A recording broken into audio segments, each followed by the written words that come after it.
बिस्मिल्लाह अर्रहमान अर्रहीम। इस वक्त गुंबद खदरा मेरे बिल्कुल सामने है, बल्कि ये मैं क्या कह गया, अदब का तकाज़ा ये है कि मैं गुंबद खदरा के सामने मौजूद हूँ और यहाँ पर मैं अर्ज़ करूँगा कि रियाज़ुल जन्ना किस जगह को कहते हैं। मस्जिद नबवी में एक मकाम है, एक जगह है बरकतों वाली, रहमतों वाली। उसके बारे में रसूल करीम सल्लल्लाहु अलैहि वसल्लम ने इरशाद फरमाया और इसको बुखारी और मुस्लिम में रिवायत किया गया।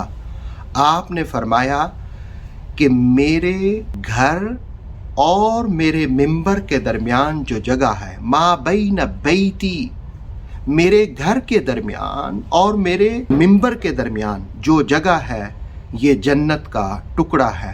गोया रसूल करीम अलैहिस्सलाम के जहाँ कदम लगते थे, बार बार लगते थे, वो जन्नत का टुकड़ा है। हुजूर का वो काशाना अक़दस, वो हुजरा जो सैयदा उम्मुल मोमिनीन आयशा सिद्दीक़ा रदियल्लाहु ताला अन्हो का था, उसको आप सल्लल्लाहु अलैहि वसल्लम ने वहाँ से लेकर तो मिंबर तक रियाज़ुल जन्ना करार दिया। अल्लाह रब्बुल आलमीन ने रात इशा की नमाज भी वहीं नसीब फरमाई।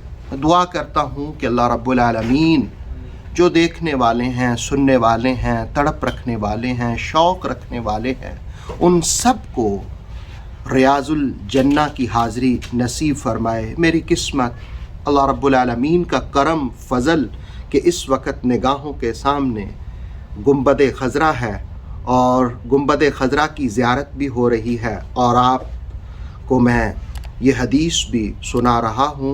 अल्लाह रब्बुल आलमीन सबको हाज़री की तौफ़ीक़ अता फ़रमाए।